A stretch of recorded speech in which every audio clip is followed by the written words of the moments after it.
السلام عليكم ورحمة الله وبركاته. أبو بكر الصديق كوندوش مكاكل يمجمره ወደ እስልምና የገቡና የአይሻ ረዲየላሁ ዐንሃ አባት ነበሩ። ለመጀመሪያ ጊዜ ቁርአንን በአንድ ላይ እንዲሰበሰብ ያደረጉ የመጀመሪያው ኸሊፋ እንዲሁም ከነብዩ ሰለላሁ ዐለይሂ ወሰለም ሞት በኋላ ከኢስላም ከወጡና ዘካን ከፍልም ካሉ አመፀኞች ጋር ጦርነቶችን በመምራት ኡማውን ጠብቀዋል። ከሁለት ዓመት አመራር በኋላ አቡበከር በ13ኛው ዓመተ ሂጅራ በ63 ዓመታቸው በተፈጥሮ ህመም ወደ አኺራ ሄደዋል። እንደምኞታቸውም በልጃቸው በአይሻ ቤት ከሚወዱት ጓደኛቸው ከነብዩ ሰለላሁ ዐለይሂ ወሰለም ጎን ተቀበሩ። ዑመር ኢብኑ አልኸጣብ ሁለተኛው ኸሊፋ ሲሆኑ በ6ኛው ዓመተ ነብይነት ወደ እስልምና የገቡ ሲሆን የሐፍሷ አባት ነበሩ። እርሷም የነብዩ ሰለላሁ ዐለይሂ ወሰለም ሚስት ናት። ከአቡበከር በኋላ ኸሊፋ የሆኑና ለ10 ዓመታት መሪ የነበሩ ሲሆን የመጀመሪያው የዲዋን የመንግስት መዋቅር ስርዓትና የገንዘብ ቤት ቤተል ማል መስራች ነበሩ። በ23ኛው ዓመተ ሂጅራ በመስጂድ ነበዊ የፈጅር ሶላትን እያሰገዱ ሳለ አቡ ሉዕሉዕ በተባለ የግል ቅሬታ በነበረው ሰው ሸሂድ ሆኑ።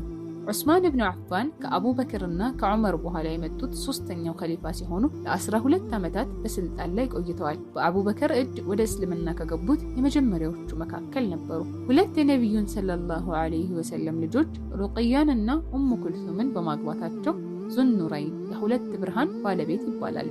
ዑስማን ኢብኑ አፍፋን ቁርአንን በአንድ ሙስሐፍ ሰብስበዋል። በ35ኛው ዓመተ ሂጅራ መዲና ውስጥ አመፀኞች ቤታቸውን ከበቧቸውና ሸሂድ ሆኑ። በመጨረሻም የ82 ዓመቱ አዛውንት ዑስማን ቁርአን እየቀሩ ሳለ በግፍ ተገደሉ። አሊ ኢብኑ አቢ ጣሊብ ከአቡበከር ከዑመርና ከዑስማን በኋላ አራተኛው ኸሊፋ ነበሩ። ከልጆች መካከል የመጀመሪያው ሙስሊም ሲሆኑ በወቅቱ የ10 ዓመት ልጅ ነበሩ። በፍትሐዊነታቸው በጀግንነታቸውና በጥበባቸው የሚታወቁ ሲሆን በ40ኛው ዓመተ ሂጅራ በረመዳን ወር በኩፋ መስጂድ የሱብሒ ሶላት ላይ ያሉ ከኸዋሪጅ አንዱ በሆነው በአብዱራህማን ኢብኑ ሙልጅም እጅ ሸሂድ ሆኑ።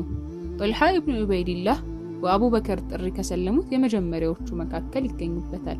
ነብዩ ሰለላሁ ዐለይሂ ወሰለም በኡሁድ ጦርነት ወቅት ስለርሳቸው በምድር ላይ የሚሄድ ሸሂድ ማየት የሚፈልግ ጦልሃን ይይ ብለዋል። በጀግንነታቸው በሀብታቸውና በጥበባቸው የሚታወቁ ሲሆን ከዓመታት በኋላ በጀመል ጦርነት ወቅት ውጊያውን ትተው ሲወጡ በቀስት ተመተው ሸሂድ ሆኑ። አስክሬናቸውም በበስራ ተቀብሯል። ዙበይር ኢብኑ አልዓዋም ወደ እስልምና ከገቡት ቀዳሚዎቹ መካከል አንዱ ሲሆኑ በሰለሙ ጊዜ እድሜያቸው 15 ዓመት ነበር። እናታቸው ሶፊያ ቢንት አብዱል ሙጣሊብ የነብዩ ሰለላሁ ዐለይሂ ወሰለም አክስት ነበሩ። ነብዩ ሰለላሁ ዐለይሂ ወሰለም ስለርሳቸው ሲናገሩ ለእያንዳንዱ ነብይ ሐዋሪ ረዳት አለው፣ የኔም ሐዋሪ ዙበይር ነው ብለዋል። በ36ኛው ዓመተ ሂጅራ በጀመል ጦርነት ወቅት ውጊያውን ትተው ሲወጡ አምር ኢብኑ ጀርሙዝ የተባለ ሰው ተከትሏቸው በመሄድ በግፍ ገደላቸው። በዚህም ሸሂድ ሆኑ።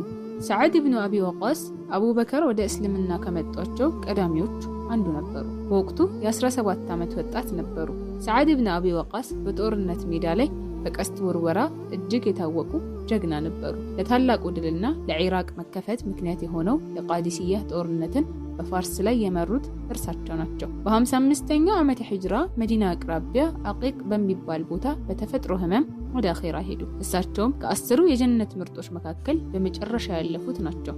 አስክሬናቸውም በበቂዕ ተቀብሯል። አብዱራህማን ኢብኑ ዐውፍ አቡበከር እስልምናን ካስተዋወቋቸው ቀደምት ሰሃቦች አንዱ ናቸው። ከሰሃቦች መካከል እጅግ ባለሀብት የነበሩ ሲሆን በለጋስነታቸውና ለተለያዩ መልካም ተግባራት በሚያደርጉት ከፍተኛ ድጋፍ ይታወቃሉ። በ32ኛው ዓመተ ሂጅራ በዑስማን ኸሊፋነት ዘመን በ75 ዓመታቸው በተፈጥሮ ሞት ወደ አኺራ ሄዱ። አስክሬናቸውም መዲና ውስጥ ተቀብሯል። አቡ ዑበይዳ ኢብኑ አልጀራህ በአቡበከር እጅ ወደ እስልምና ከገቡት የመጀመሪያዎቹ መካከል አንዱ ነበሩ። እስልምና እንዲስፋፋና ትምህርቱ ወደ ዓለም እንዲዳረስ ካደረጉት ታላላቅ ሰሃቦች መካከል ናቸው። ረሱል ሰለላሁ ዐለይሂ ወሰለም ስለርሳቸው ሲናገሩ የዚህ ኡማ ታማኝ ብለዋቸዋል። ለታማኝነት ለእውነተኛ ንግግር ትልቅ ምሳሌ ነበሩ ሲሆን በ16ኛው ዓመተ ሂጅራ ቤተል መቅዲስን ከፍተዋል። በ18ኛው ዓመተ ሂጅራ በሶሪያ ወይም ሻም የአምዋስ ወረርሽኝ በተከሰተ ጊዜ ሰራዊታቸውንና ህዝባቸውን ጥለው ላለመሄድ ሲሉ በበሽታው ተይዘው ሸሂድ ሆኑ። ሰዓድ ኢብኑ ዘይድ ወደ እስልምና ከገቡት ቀዳሚዎቹ መካከል አንዱ ሲሆኑ በሰለሙ ጊዜ እድሜያቸው 19 ዓመት ነበር። ወደ እስልምና የገቡትም በዑመር ኢብኑ አልኸጣብ እህት ፋጢማ ቢንት አልኸጣብ እጅ ነበር። ሰዓድ ኢብኑ ዘይድ በኢማናቸው በተቋቸው በጀግንነታቸውና በፍትሐዊነታቸው ይታወቃሉ። በ51ኛው ዓመተ ሂጅራ በ70 ዓመታቸው ወደ አኺራ ሄዱ። ይህን ቪዲዮ ከወደዳችሁት ላይክ በማድረግና ለሌሎችም ሼር በማድረግ ያጋሩ። እንዲህ ያሉ የታሪክ ዝግጅቶች እንዲደርሷችሁ ደግሞ ኢናራ ቲዩብን ሰብስክራይብ በማድረግ የደወል ምልክቱን ይጫኑ።